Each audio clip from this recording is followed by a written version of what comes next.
ಬಂಟ್ವಾಳ ತಾಲೂಕಿನ ವಿಟ್ಲ ಸಮೀಪದ ಮೈತ್ರೇಯಿ ಗುರುಕುಲದಲ್ಲಿ ಅಜೇಯ ಟ್ರಸ್ಟ್ನಿಂದ ನಿರ್ಮಿಸಲ್ಪಟ್ಟ ನೂತನ ಭವ್ಯ ವಿದ್ಯಾರ್ಥಿನಿ ನಿಲಯವನ್ನು ಫೆಬ್ರವರಿ 15ರಂದು ಸದ್ಗುರು ಶ್ರೀ ಮಧುಸೂದನ್ ಸಾಯಿರವರು ಉದ್ಘಾಟಿಸಿದರು.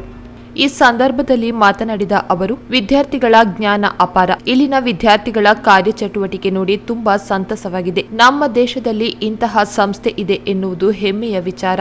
ಇದು ಕೂಡ ನಮ್ಮ ಸಂಸ್ಥೆ ಎನ್ನುವ ಭಾವನೆ ಬಂದಿದೆ ಎಂದು ಹೇಳಿದರು. ಸರಿಯಾಗಿ ಬರಲ್ಲ, ಸಂಸ್ಕೃತ ಸರಿಯಾಗಿ ಬರಲ್ಲ. ಯಾಕೆಂದರೆ ಪುಟ್ಟಪರ್ತಿನಲ್ಲಿ ನಾವೆಲ್ಲರೂ ಆಂಗ್ಲ ಭಾಷೆಯಲ್ಲೇ ಓದಿದ್ದೀವಿ. ಸ್ವಂತ ನಮ್ಮ ದುರದೃಷ್ಟ ಅಂತ ಹೇಳಬೇಕು. ಯಾಕೆಂದರೆ ನಿಮ್ಮನ್ನು ನೋಡಿದ ಮೇಲೆ ನನಗೆ ಎಷ್ಟು ತೃಪ್ತಿ ಆಗಿದೆ. ಇಷ್ಟು ಚಿಕ್ಕ ಮಕ್ಕಳು ಎಷ್ಟು ಸ್ಪಷ್ಟವಾಗಿ ಸಂಸ್ಕೃತ ಹೇಳ್ತಾ ಇದ್ದಾರಲ್ಲ, ಸಂಸ್ಕೃತ ಭಾಷೆಯಲ್ಲಿ ಇಂಥ ನಾಟಕ ಮತ್ತು ಪ್ರಸ್ತುತಿಗಳೆಲ್ಲ ಮಾಡಿದ್ದಾರಲ್ಲ, ಎಂಥ ಅದೃಷ್ಟ ಅವರದು ಅಂತ ನನಗೆ ಅನಿಸುತ್ತೆ. ಒಂಥರ ನನಗೆ ಈರ್ಷ್ಯ ಬಂದಿದೆ. ಹಿರಿಯರು ನಮ್ಮ ಆತ್ಮೀಯರಾದಂಥ ಕೇದಲಿಯದಿಯವರು ನಮಗೆ ತುಂಬ ಹಳೇ 5 ವರ್ಷದಿಂದ ಹೇಳ್ತಾ ಇದ್ದಾರೆ, ಬರಬೇಕು, ಇಂಥೊಂದು ಸಂಸ್ಥೆ ಇದೆ, ಇಂಥ ಗುರುಕುಲವಿದೆ. ಮತ್ತು ರಾಮಚಂದ್ರ ಭಟ್ ಅವರ ಜೊತೆ ನಾವು ಭೇಟಿ ಮಾಡಿದಾಗ ಅವರು ಕೂಡ ಈ ಸಂಸ್ಥೆ ಬಗ್ಗೆ ನಮಗೆ ಹೇಳಿದರು. ಆದರೆ ಇನ್ನೂ ಇಲ್ಲಿ ಬರಲಿಕ್ಕೆ ನಮಗೆ ಒಂದು ಏನು ಹೇಳೋದು, ಒಂದು ದೈವ ಸಂಕಲ್ಪ ಆಗಲಿಲ್ಲ. ಇವತ್ತು ಅದು ಆಗಿದೆ. ನಿಮ್ಮನ್ನು ಎಲ್ಲರೂ ನೋಡಿ ನನಗೆ ತುಂಬ ತೃಪ್ತಿಯಾಗಿದೆ, ತುಂಬ ಸಂತೋಷ ಆಗಿದೆ. ಇಂಥ ಸಂಸ್ಥೆ ಇದೆ ನಮ್ಮ ದೇಶದಲ್ಲಿ, ಎಷ್ಟು ಹೆಮ್ಮೆದ ವಿಷಯ ಇದು ನನಗೆ. ಸೊ ಎಲ್ಲರಿಗೂ ಕೂಡ ನಾನು ನನ್ನ ಒಂದು ತೃಪ್ತಿ ತಿಳಿಸ್ಬೇಕು ಅಂತ ನನಗೆ ಫಸ್ಟ್ ಅದು ಅನಿಸಿದೆ. ಉಪನ್ಯಾಸ ಎಲ್ಲ ಆಮೇಲೆ ನಾವು ಕೊಡಬಹುದು, ನಿಮಗೆ ಅದು ಅಭ್ಯಾಸನೇ. ಆದರೆ ಮೊದಲನೇ ಆಗಿ ನನಗೆ ಎಷ್ಟು ಆತ್ಮತೃಪ್ತಿ ಇಲ್ಲಿ ಬಂದಾಗ ಸಿಕ್ಕಿದೆ, ಎಷ್ಟು ಸಂತೋಷ ನನಗೆ ಸಿಕ್ಕಿದೆ, ಅದರ ಬಗ್ಗೆ ಮೊದಲನೇ ನಾವು ಹೇಳಬೇಕು ಅಂತ ನಾನು ಅಂದ್ಕೊಂಡೆ. ಅದು ನನಗೆ ತುಂಬ ಸಂತೋಷ ಆಯಿತು. ನಿಮ್ಮೆಲ್ಲರ ಮುಖದಲ್ಲಿ ಒಂದು ತೇಜಸ್ಸಿದೆ. ಆ ತೇಜಸ್ ಎಲ್ಲಿಂದ ಬರ್ತಾ ಇದೆ ಅಂದರೆ, ಇಂಥ ಒಂದು ಸಂಸ್ಕೃತಿ, ಇಂಥ ಒಂದು ನಮ್ಮ ಭಾರತ ದೇಶದ ಆಧ್ಯಾತ್ಮಿಕತೆಯನ್ನು ತಾವು ತಿಳ್ಕೊಂಡಿದ್ದೀರಿ. ತಮ್ಮ ಶಿಕ್ಷಕಿಯರೆಲ್ಲರೂ ಕೂಡ ನಿಮಗೆ ಇಂಥ ಒಂದು ವಿದ್ಯಾಭ್ಯಾಸ ಕಲಿಸ್ತಾ ಇದ್ದಾರೆ. ಆದ್ದರಿಂದ ನಿಮಗೆ ಈ ತೇಜಸ್ಸಿದೆ. ನನಗೆ ನಿಜವಾಗಂತ ನರಸಿಂಹಮೂರ್ತಿ ಅವರು ಹೇಳಿದ ಹಾಗೆ ಇದು ನಮ್ಮದೇ ಒಂದು ಸಂಸ್ಥೆ ಅಂತ ಅನ್ನಿಸ್ತಾ ಇದೆ. ಬೇರೆ ಸಂಸ್ಥೆಗೆ ಬಂದಿದ್ದೀವಿ ಅಂತ ಅನ್ನಿಸ್ತಾನೇ ಇಲ್ಲ. ಅದೇ ಕಲ್ಚರ್, ಅದೇ ವ್ಯವಹಾರಗಳು ಎಲ್ಲ ಆ ಥರನೇ ಇದೆ. ಅದು ನಿಜವಾದಂಥ ಭಾರತ ದೇಶದ ಸಂಸ್ಕೃತಿ. ಅದಕ್ಕೆ ನನಗೆ ವ್ಯತ್ಯಾಸ ಅಂಥದ್ದು ಕಾಣುತ್ತಾ ಇಲ್ಲ. ನನಗೆ ತುಂಬ ಸಂತೋಷ ಆಯಿತು. ಅದು ಫಸ್ಟ್ ನಾನು ಅದನ್ನೇ ಹೇಳಬೇಕು ಅಂತ ನನಗೆ ಅನ್ನಿಸ್ತಾ ಇತ್ತು. ಅದಾದಮೇಲೆ ಉಪನ್ಯಾಸ, ನಿಮಗೇನು ಉಪನ್ಯಾಸ ನಾನು ಹೇಳಬೇಕು, ನಿಮಗೆಲ್ಲ ಗೊತ್ತು. ಆದರೆ ನಮ್ಮ ಸಂಸ್ಕೃತಿ ಪ್ರಕಾರ ದ್ವೇ ವಿದ್ಯೆ ವೇದಿತವ್ಯೇ ಇತಿ ಹಸ್ಮ ಯದ್ ಬ್ರಹ್ಮವಿದೋ ವದಂತಿ ಪರಾಚೈವ ಅಪರಾಚ ಅಂತ ಹೇಳ್ತಾರೆ. ಪರಾವಿದ್ಯಾ ಮತ್ತು ಅಪರಾವಿದ್ಯಾ ಎರಡೂ ಬೇಕು ನಮಗೆ ಜೀವನ ಮಾಡಲಿಕ್ಕೆ. ಅದನ್ನೇ ಬಾಬಾ ಅವರು ಜೀವನೋಪಾಧಿ ವಿದ್ಯಾ ಜೀವಿತ ಪರಮಾವಧಿ ವಿದ್ಯಾ ಅಂತ ಹೇಳ್ತಾ ಇದ್ರು. ಜೀವನೋಪಾಧಿ ವಿದ್ಯೆ ಅಂದರೆ ಅಪರಾವಿದ್ಯೆ. ಆ ಹೊಟ್ಟೆ ತುಂಬಿದಕ್ಕೋಸ್ಕರ ನನಗೆ ಎಲ್ಲ ಬೇಕು, ಅದಕ್ಕೋಸ್ಕರ ನಾವು ಏನು ಕಲಿಬೇಕು, ಅದನ್ನು ಅಪರಾವಿದ್ಯೆ. ಜೀವನೋಪಾಧಿ ಜೀವಿತ ಉಪಾಧಿಗೋಸ್ಕರ ನಾವು ಮಾಡ್ತಾಯಿದ್ವು. ಅದೊಂದು. ಜೀವಿತ ಪರಮಾವಧಿ ವಿದ್ಯೆ ಅದಕ್ಕಿಂತ ಮೀರಿದ್ದದು. ಜೀವಿತ ಪರಮಾವಧಿಯೇ ಯತ್ತದ್ ಅಕ್ಷರಂ ಅಧಿಗಮ್ಯತೆ. ಯಾವುದು ನಮಗೆ ಆ ಬ್ರಹ್ಮತತ್ವವನ್ನು ತಿಳಿಸಲಿಕ್ಕೆ ನಮಗೆ ಒಂದು ತಯಾರು ಮಾಡುತ್ತೆ, ಅಂಥದ್ದು ಪರಾವಿದ್ಯೆ ಅಂತ ನಮ್ಮ ಸಂಸ್ಕೃತದಲ್ಲಿ ಹೇಳಿದ್ದಾರೆ. ಇವತ್ತು ನಾನು ನೋಡ್ತಾ ಇದ್ದೀನಿ, ಒಂದು ಭಾಷಣ ಇತ್ತು, ಅಲ್ಲಿ ಕೂತಿದ್ದಾಳೆ ಅವಳು, ಆತ್ಮ ಅನಾಮೃತಿನಂ ವಿದ್ಯೆ ಅಂತ ಆ ಕಠೋಪನಿಷದಿಂದ ಹೇಳ್ತಾ ಇದ್ದಾರೆ. ಯಾವ ಇಂದ್ರಿಯಗಳು ಯಾರದು ಆ ನಿಯಂತ್ರಣದಲ್ಲಿ ಇರಲ್ಲ, ಅವರು ಸದಾಶ್ವ ಮತ್ತು ದುರಾಶ್ವ ಅಂತಂದೊಂದು. ಯಾಕೆಂದರೆ ಯಾರು ಮಾತು ಕೇಳಲ್ಲ. ಮಕ್ಕಳಿದ್ದಾರೆ, ತುಂಬ ಜನ ಸಂಸ್ಥೆ ನಾವು ನೋಡಿದ್ದೀವಿ, ಅಲ್ಲಿ ಸದಾಶ್ವರು ಯಾರೂ ಇಲ್ಲ, ದುರಾಶ್ವರು ತುಂಬ ಜನ ಇದ್ದಾರೆ. ಇಲ್ಲಿ ಬಂದಾಗ ಎಷ್ಟು ಡಿಸಿಪ್ಲಿನ್ ಇದೆ, ಆ ಒಂದು ಆತ್ಮ ಸಂಯಮ, ಅದೊಂದು ಶಿಸ್ತು, ಅದನ್ನು ನೋಡಿ ನನಗೆ ಅನಿಸುತ್ತೆ ಈ ಪರಿಷತ್ತುಗಳು ಇವತ್ತು ಇಲ್ಲಿ ಒಂಥರ ಸಾಕಾರವಾಗ್ತಾ ಇದೆ. ಇಂಥ ಸಂಸ್ಥೆಯಲ್ಲಿ ಈ ಪರಿಷತ್ತಲ್ಲಿ ಮಾತುಗಳಿದೆ, ಅದಿಲ್ಲಿ ನಿಮ್ಮನ್ನೇ ನಾನು ನೋಡ್ತಾ ಇದ್ದೀನಿ. ತುಂಬ ಸಂತೋಷ ಆಯಿತು ನನಗೆ. ಸೊ ಈ ಸಂಸ್ಥೆ ಇನ್ನೂ ಬೆಳೀಬೇಕು, ಇನ್ನೂ ಹೆಚ್ಚು. ಇವತ್ತು ಇಲ್ಲಿಂದ ಶುರುವಾಗಿದೆ, ಆದರೆ ಇದು ಬೇರೆ ಬೇರೆ ಕಡೆ ಕೂಡ ಇದು ಆಗಬೇಕು. ನಿಮ್ಮ ಸಂಸ್ಥೆಯವರು, ನಮ್ಮ ಸಂಸ್ಥೆ ಅಂದರೆ ನಿಮ್ಮದು ಇಲ್ಲ, ವ್ಯಾವಹಾರಿಕವಾಗಿ ಹೇಳಬೇಕದಕ್ಕೆ ಹೇಳ್ತಾ ಇದ್ದೀನಿ. ಅಂಥ ಮಕ್ಕಳು ಕೂಡ ಇಂಥ ನಾವು ಕಲಿಬೇಕು, ಇದೆಲ್ಲ ಅಂಥ ಮಕ್ಕಳುಗಳು ಕಲಿಬೇಕಂತ ನನ್ನ ಒಂದು ಆಸೆ. ನಿಮ್ಮನ್ನು ನೋಡಿದ ಮೇಲೆ ನನಗೆ ಅದು ಅನಿಸ್ತಾ ಇದೆ. ಅದು ತುಂಬ ಸಂತೋಷ ಆಯಿತು. ಅಜೇಯ ಟ್ರಸ್ಟ್ದವರು ಎಲ್ಲರೂ ಕೂಡ ಅಧ್ಯಕ್ಷರು ಮತ್ತು ಎಲ್ಲ ಸದಸ್ಯರು ಸೇರಿ ಇಂಥ ಒಂದು ಕಟ್ಟಡ ಎಲ್ಲ ಕಟ್ಟಿದ್ದಾರೆ. ನಿಮ್ಮ ಒಂದು ನೀವು ಹಾಯಾಗಿ ಚೆನ್ನಾಗಿರಬೇಕು, ಬೆಳಿಬೇಕು ಅಂತ ಭಾವನೆಯಿಂದ ತುಂಬ ಜನ ತ್ಯಾಗ ಮಾಡಿ ದಾನ ಮಾಡಿ ಇದನ್ನು ಮಾಡಿದ್ದಾರೆ. ಅದಕ್ಕೆ ನಾವು ಕೂಡ ನಾನು ನರಸಿಂಹಮೂರ್ತಿ ಹೇಳಿದ್ದೀನಿ, ನಾವು ಯಾಕೆ ಏನು ಮಾಡಲಿಲ್ಲ, ಇದಕ್ಕೆ ನಾವು ಕೂಡ ಏನು ಮಾಡಬೇಕು ಇಂಥ ಸಂಸ್ಥೆಗೆ, ಅದನ್ನು ನಾವು ಸಪೋರ್ಟ್ ಮಾಡಬೇಕು. ಯಾಕಂದರೆ ಇದೇನೇ ಭಾರತೀಯ ಸಂಸ್ಕೃತಿ.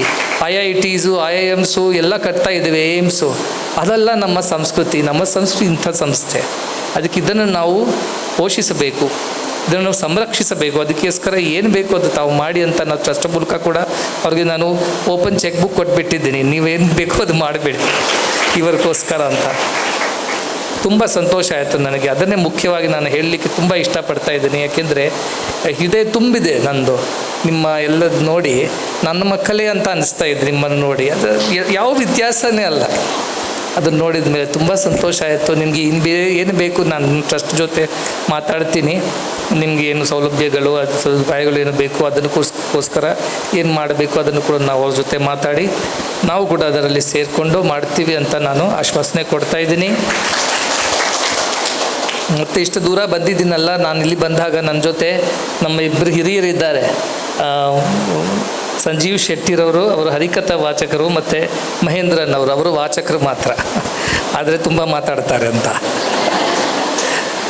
ಇಬ್ಬರು ಕೂಡ ಅವರ ಚಿಕ್ಕ ವಯಸ್ಸಿನಿಂದ ಈ ಅಲಿಖ್ಯದಲ್ಲಿ ನಮ್ಮ ಈ ಲೋಕಸೇವಾ ಸಂಸ್ಥೆಯ ಸಂಸ್ಥಾಪಕರಾದಂಥ ನಾರಾಯಣ ಭಟ್ರು, ಅವರು ಬೇರೆ ನಾರಾಯಣ ಭಟ್ರು, ಮಡಿಯಾಲ್ ನಾರಾಯಣ ಭಟ್ರು ಅವ್ರ ಜೊತೆ ಇದ್ದು ಅವರು ಶಿಷ್ಯರಾಗಿ ಸೇವೆ ಮಾಡ್ತಾಯಿದ್ರು. ಇಲ್ಲಿ ತನಕ ಅವರು ಜೀವನ ಪೂರ್ತಿಯಾಗಿ ತ್ಯಾಗಜೀವಿ ಬ್ರಹ್ಮಚರ್ಯ ವ್ರತದ ಪಾಲನೆ ಮಾಡುತ್ತಾ ಇಂಥ ಸೇವೆ ಮಾಡಿಕೊಂಡು ಬರ್ತಿದ್ದಾರೆ. 3 ಜನರು ಕೂಡ ಆಧ್ಯಾತ್ಮಿಕತೆ ನಮ್ಮ ಸೇವೆ ಚಟುವಟಿಕೆಗಳು ದೊಡ್ಡ ಅವರು ಬಾಬಾ ಅವ್ರನ್ನ ಇದೆಲ್ಲ ಸಮರ್ಪಣೆ ಮಾಡಿದರು. ಅವರು ಅಲ್ಪಾಯುಷಿ, ಅದು ಅವರು ಚಿಕ್ಕ ವಯಸ್ಸಿನಲ್ಲಿ ಅವರು ತೀರೋದ ಮೇಲೆ ಬಾಬಾ ಅವರು ಈ ಸಂಸ್ಥೆಯನ್ನು ತಗೊಂಡು ಅದನ್ನು ಇನ್ನೂ ಹೆಚ್ಚು ಅವರು ಸಂರಕ್ಷಣೆ ಮಾಡುತ್ತಾ ಅದನ್ನು ಪೋಷಿಸ್ತಾ ಬರ್ತಾಯಿದ್ರು. ಆದರೆ ಅವರು ಹೇಳಿದ ಪ್ರಕಾರನೇ ಬಾಬಾ ಅವರು ಸಮಾಧಿ ಆದಮೇಲೆ ಆಗುತ್ತೆ ಅಂತ ಇವರೆಲ್ಲ ಚಿಂತೆ ಮಾಡ್ತಾ ಇದ್ದಾಗ ನನಗೆ ಇಂಥೊಂದು ಕೆಲಸ ಬಾಬಾ ಅವರು ಕೊಟ್ಟರು. ಇಂಥ ಸಂಸ್ಥೆಯನ್ನು ನಾವು ಕೂಡ ಪೋಷಿಸಬೇಕು, ಅದು ಅಲ್ಲಿ ಹೋಗಿ ತಾವು ಸೇವೆ ಮಾಡಿ ಅಂತ ನನಗೆ ಆದೇಶ ಕೊಟ್ಟಿದಾಗ ನಾನು ಇಲ್ಲಿಗೆ ಬಂದೆ. ಮತ್ತೆಲ್ಲ ನಡೀತಾ ಇದೆ. ಇವತ್ತು ನಾರಾಯಣ ಭಟ್ರವರು ಈ ಕನಸು ನಮ್ಮ ದೇಶದಲ್ಲಿ ಇಂಥ ಮಕ್ಕಳು ನಾವು ತಯಾರು ಮಾಡಬೇಕು, ಅವ್ರನ್ನು ತ್ಯಾಗಜೀವಿ ಅಂತವರ ಹೆಸರು ಕೊಟ್ಟಿದ್ದರು. ಇವರೆಲ್ಲರೂ ಕೂಡ ತ್ಯಾಗಜೀವಿ ಅಂತವರ ಹೆಸರು. ತ್ಯಾಗದಿಂದ ಜೀವನ ಮಾಡಿದವರೇ ತ್ಯಾಗಜೀವಿಗಳು. ನಾನು ಹೇಳ್ತಾ ಇರ್ತೀನಿ, 4 ಥರ ಜನರು ಇರ್ತಾರೆ ಸಮಾಜದಲ್ಲಿ. ಮೊದಲನೇಯಾಗಿ ರೋಗಜೀವಿಗಳು. ಎಂಥವ್ರಂದರೆ ಅವ್ರಿಗೂ ಭವರೋಗ, ಬೇರೆಯವರು ಕೂಡ ಭವರೋಗ ಇನ್ಫೆಕ್ಷನ್ ಕೊಟ್ಬಿಡ್ತಾರೆ.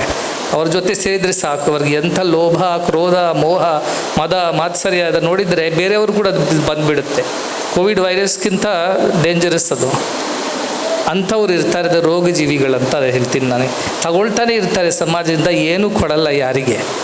ಅಂಥ ಸ್ವಾರ್ಥಿಗಳು, ಅಂಥವ್ರು ನಾವು ಆಗಲೇ ಆಗಬಾರದು. 2ನೇವರು ಭೋಗಜೀವಿಗಳು. ಎಷ್ಟು ಅವ್ರಿಗೆ ಸಿಕ್ಕುತ್ತೆ ಅಷ್ಟೇ ಕೊಡ್ತಾರೆ ಹೊರತು 1 ರೂಪಾಯಿ ಜಾಸ್ತಿ ಯಾರಿಗೆ ಏನೂ ಕೊಡಲ್ಲ ಅವರು.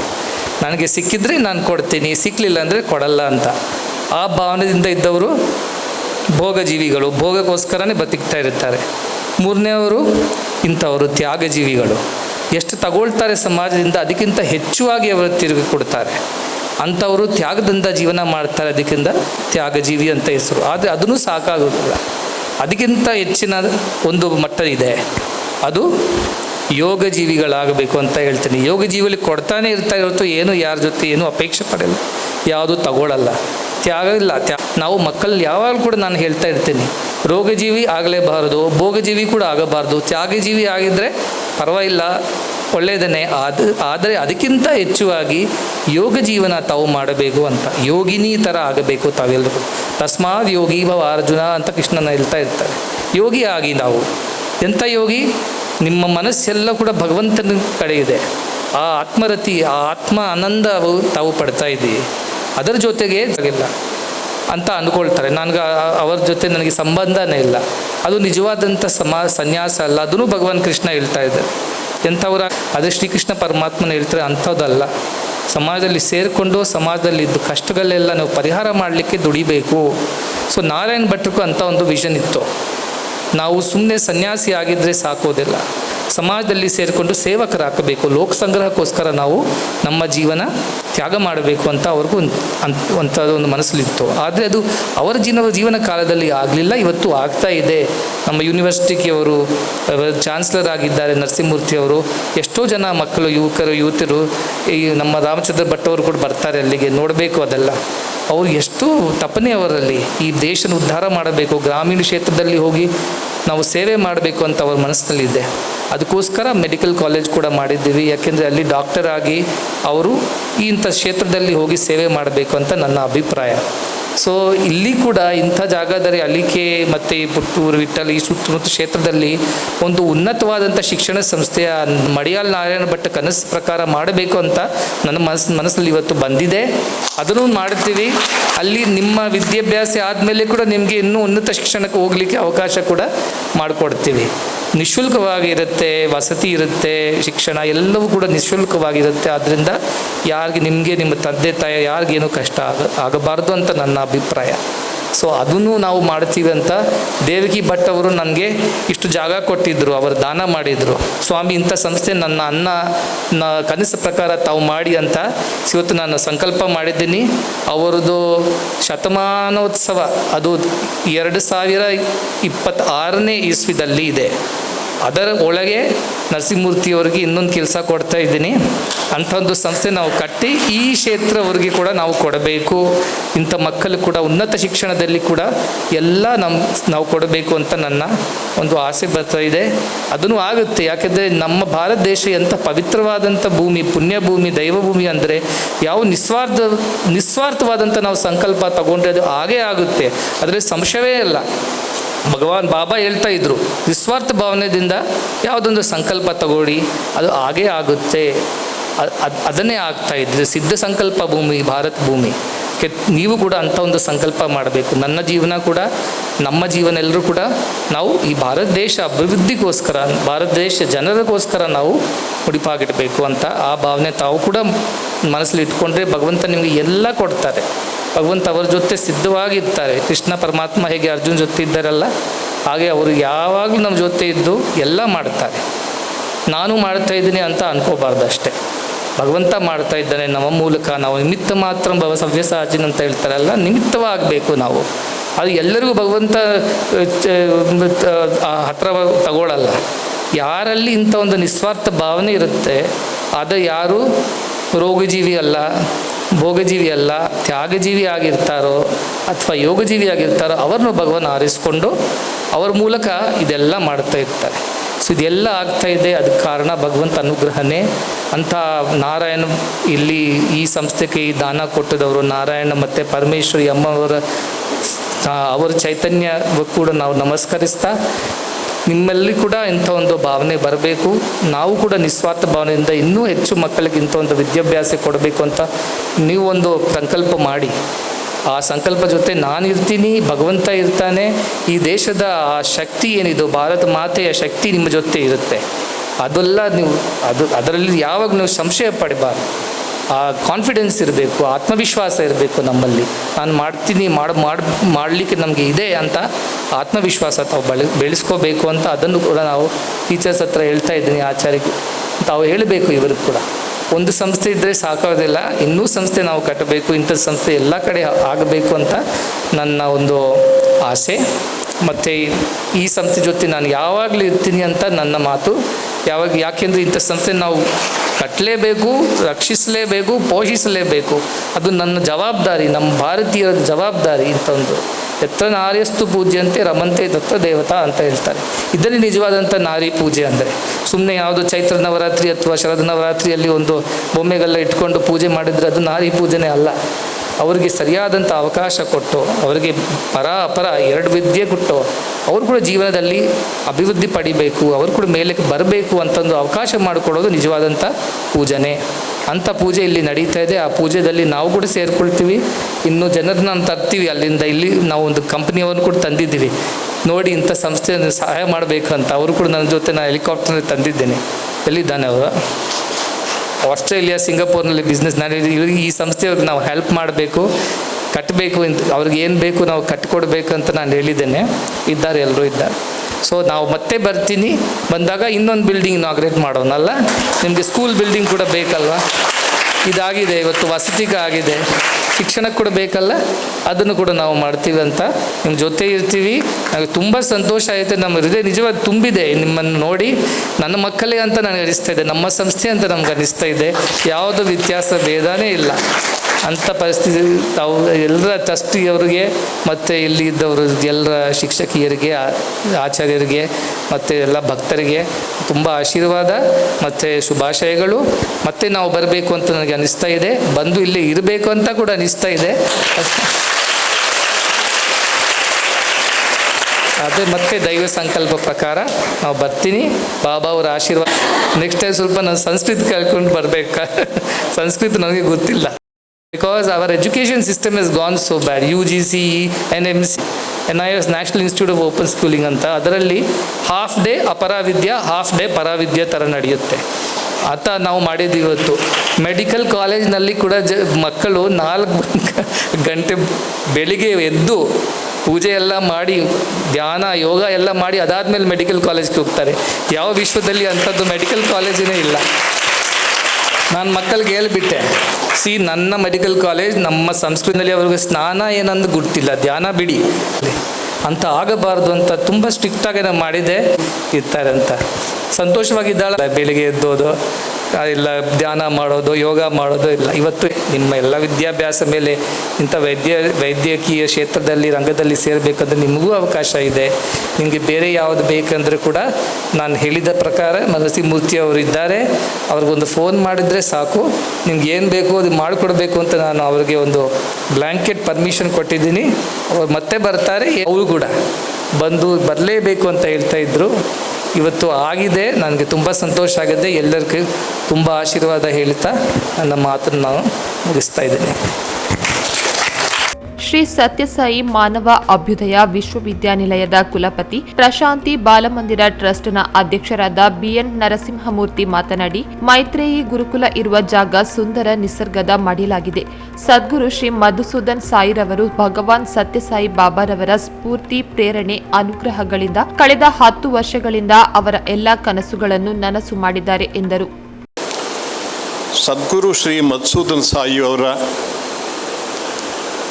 ನಾಯಕತ್ವದಲ್ಲಿ ಕಳೆದ 10 ವರ್ಷಗಳಲ್ಲಿ ಕರ್ನಾಟಕದಲ್ಲಿ ಹೆಣ್ಣು ಮಕ್ಕಳಿಗಾಗಿ 6 ವಿದ್ಯಾನಿವೇಶನಗಳು, ಸನ್ನಿವೇಶ ವಿದ್ಯಾನಿವೇಶನಗಳು, ತೆಲಂಗಾಣದಲ್ಲಿ 1 ಹೆಣ್ಣು ಮಕ್ಕಳಿಗಾಗಿ 1 ವಿದ್ಯಾನಿವೇಶನ, ತಮಿಳುನಾಡಿನಲ್ಲಿ 1 ವಿದ್ಯಾನಿವೇಶನ, ಹೀಗೆ ನಮ್ಮದು ಅಂತ ನಾವು ಕರ್ಕೊಳ್ತಕ್ಕಂತಹ ಅಥವಾ ಎಲ್ಲರದು ಅಂತ ನಾವು ಹೇಳ್ತಕ್ಕಂತಹ 8 ಬಾಲಕಿಯರ ವಿದ್ಯಾನಿವೇಶನಗಳಿದೆ. ಇಲ್ಲಿ ನನಗೆ ಬಂದಾಗ ಇದು ನಮ್ಮ 9ನೇ ವಿದ್ಯಾನಿವೇಶನ ಎಂಬುದು, ಅದು ಇಲ್ಲಿಂದ ಬಂದಿದ್ದಲ್ಲ, ಇದು ತಲೆಯಿಂದ ಬರಲಿಲ್ಲ, ಹೃದಯದಿಂದ ನನಗೆ ಬಂತು. ಇಂತಹ ಒಂದು ಸುಸಂಸ್ಕೃತ ಹೆಣ್ಮಕ್ಕಳನ್ನು ಬಹಳ ಶ್ರದ್ಧಾವಂತರಾದಂಥ ಈ ಸಂಸ್ಥೆಯ ಆಡಳಿತ ವರ್ಗದವರು ಹಾಗೂ ಬಹು ವಿದುಷಿಯರಾದಂಥ ಅಧ್ಯಾಪಕಿಯರು ಸಂಸ್ಕೃತದಲ್ಲಿ ನಿರರ್ಗಳವಾಗಿ ಮಾತನಾಡೋದನ್ನು ನೋಡಿದಾಗ ನಾನು ಬಹಳ ಅದೃಷ್ಟಶಾಲಿ. ಯಾಕೆಂದರೆ ನೀವು ಹೇಳೋದನ್ನು ನನಗೆ ಅರ್ಥ ಮಾಡಿಕೊಳ್ಳೋಷ್ಟಾದರೂ ಸಂಸ್ಕೃತ ಗೊತ್ತಿದೆ ಅಂತ ನನಗೆ ತುಂಬ ಸಂತೋಷ ಆಗುತ್ತೆ. ಈ ಒಂದು ಪಂಚ ಶಿಕ್ಷಣ 5 ರಂಗಗಳಲ್ಲಿ ಅಂದರೆ ಸರ್ವಾಂಗೀಣವಾಗಿ ನಮ್ಮ ಭಾರತೀಯ ಗುರುಕುಲಗಳಲ್ಲಿ ಇಂತಹ ಶಿಕ್ಷಣವನ್ನು ಪ್ರಾಚೀನ ಕಾಲದಲ್ಲಿ ಕೊಡ್ತಾ ಇದ್ರು.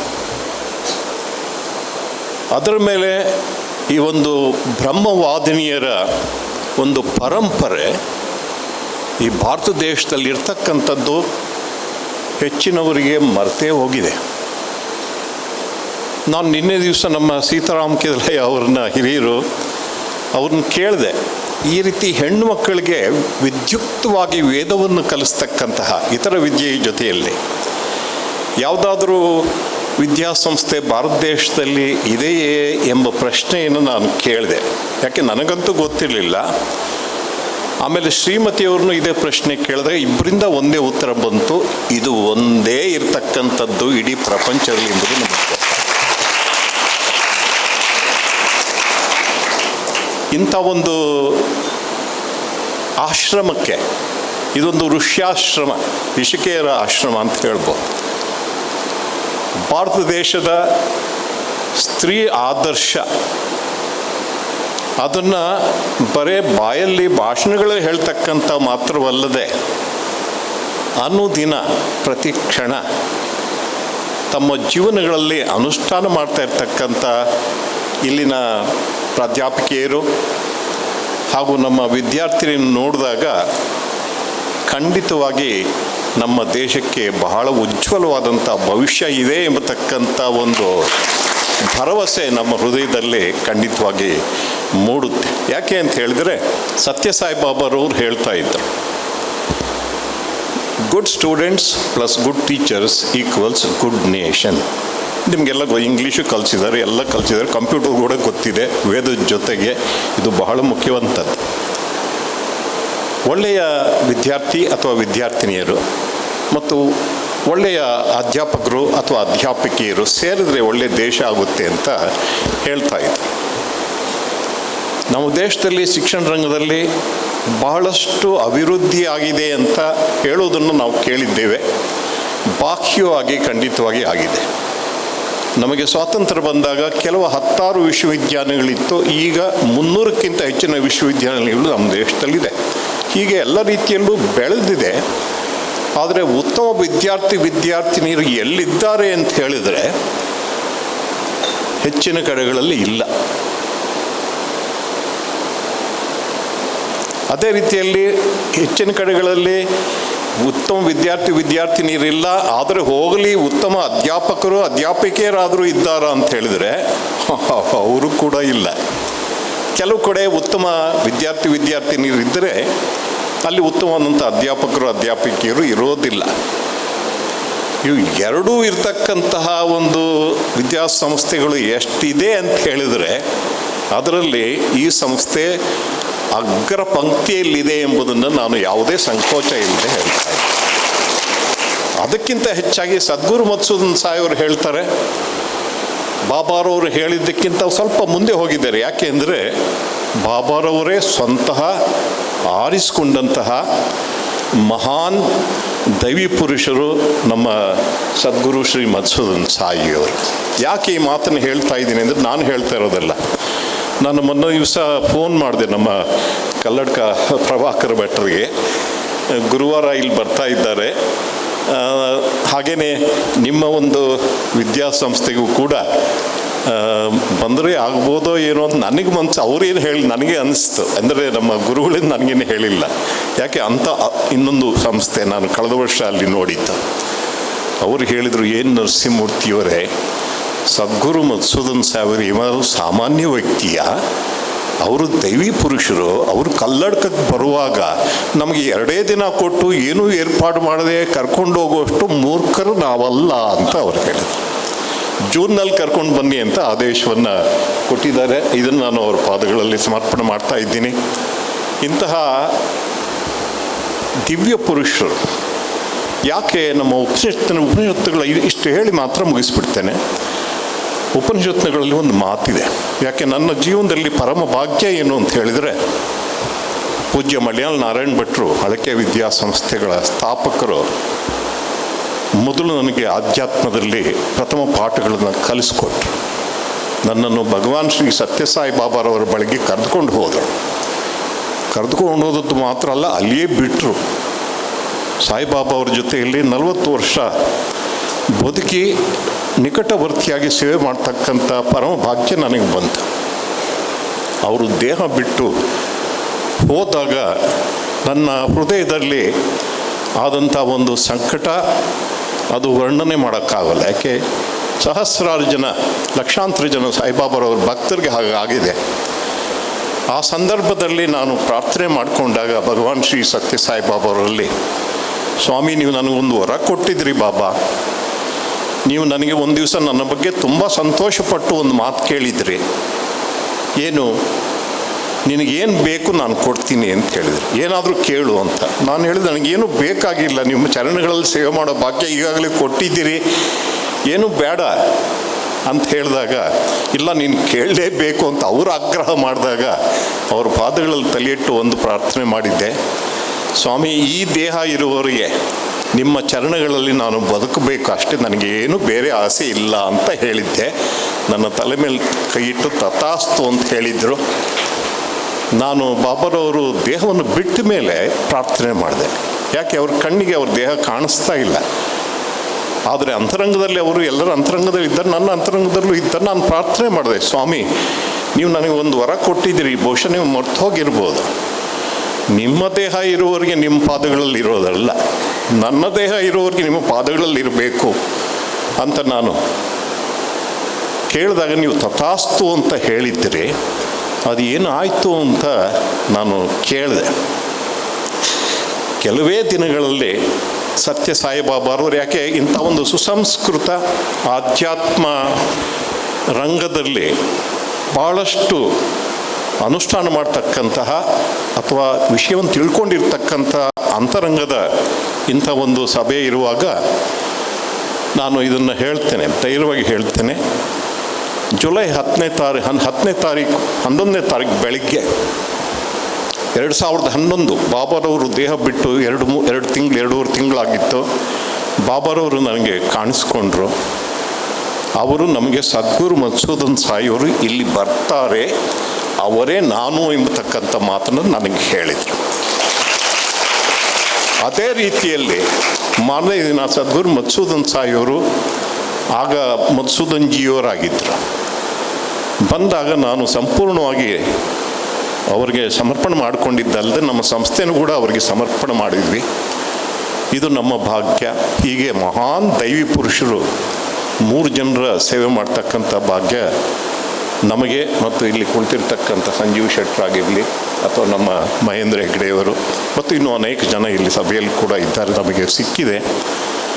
ನಿಮಗೆ ಸದ್ಗುರು ಮಧುಸೂದನ್ ಸಾಯಿರ ವಿಷಯ ಮಕ್ಕಳಿಗೆ ಹೆಚ್ಚು ಗೊತ್ತಿಲ್ಲ ಎಂಬ ಕಾರಣಕ್ಕೆ ನಾನು ಇಷ್ಟು ಹೇಳಿದ್ದೇನೆ. ಹೆಚ್ಚು ತಿಳಿದುಕೊಳ್ಳಬೇಕು.